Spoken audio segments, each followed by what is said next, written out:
উচ্চ কক্ষে ভোটের অনুপাতে পিআর পদ্ধতিতে নির্বাচন আয়োজন করতে হবে। পিআর পদ্ধতিতে নির্বাচন হলে উচ্চ কক্ষ চাই না, এই বক্তব্য যারা দেয় তারা জাতির সঙ্গে প্রতারণা করে। ভাইরা আমার, এই বাংলাদেশের মানুষেরা দীর্ঘ সময় ধরে জেল, জুলুম, রিমান্ড, গুম, খুন, ক্রসফায়ার, আয়নাঘর, গণহত্যা, মানবতা বিরোধী অপরাধের মধ্য দিয়ে আমাদেরকে জীবন অতিবাহিত করতে হয়েছে।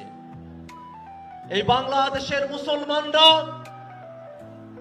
তারা সংখ্যায় বেশি হলেও অধিকার এবং মর্যাদার প্রশ্নে অপরায়ণ করে তাদেরকে সংখ্যা লঘুর থেকেও ছোট করে রাখা হয়েছে।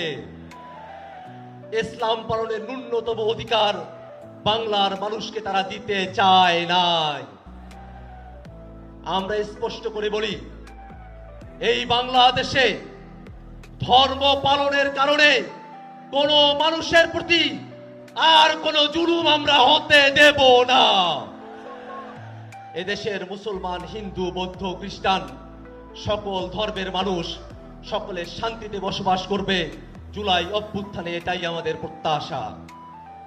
ভাইরা আমার, এই বাংলাদেশের মানুষের উপরে আওয়ামী লীগ এবং তার দোসরেরা যে গণহত্যা এবং মানবতা বিরোধী অপরাধ সংগঠিত করেছে, সেটাকে যদি বিচারের আওতায় না নিয়ে আসা হয়, 24-এর শহীদদের সঙ্গে বেঈমানি করা হবে। অতএব বাংলাদেশে ভবিষ্যতে যাতে আর কোনো ফ্যাসিবাদ এবং স্বৈরাচার জন্ম নিতে না পারে, ঠিক এই কারণে আওয়ামী লীগ এবং তার দোসরদেরকে অবিলম্বে বিচারের আওতায় দাঁড় করাতে হবে। ভাইরা আমার, বাংলাদেশে জাতিসংঘের মানবাধিকার কমিশনের অফিস হবে। রাজনৈতিক দলগুলোকে আলোচনার বাইরে রেখে অন্তর্বর্তীকালীন সরকার এই সিদ্ধান্ত নিতে পারে না। ভাইরা আমার, জুলাই সনদ এবং জুলাই ঘোষণাপত্র নিছক কোনো ইতিহাসের দলিল না হয়ে বাংলাদেশের মানুষের মুক্তির সনদ সেখানে লিপিবদ্ধ থাকতে হবে। মৌলিক সংস্কারের ভিত্তিতে জুলাই সনদ প্রণয়ন করে সেটাকে সুরক্ষা দিয়ে বাস্তবায়নের জন্য লিগ্যাল ফ্রেমওয়ার্ক অর্ডারের মধ্য দিয়ে এলএফ করে সেটাকে বাস্তবায়ন করতে হবে।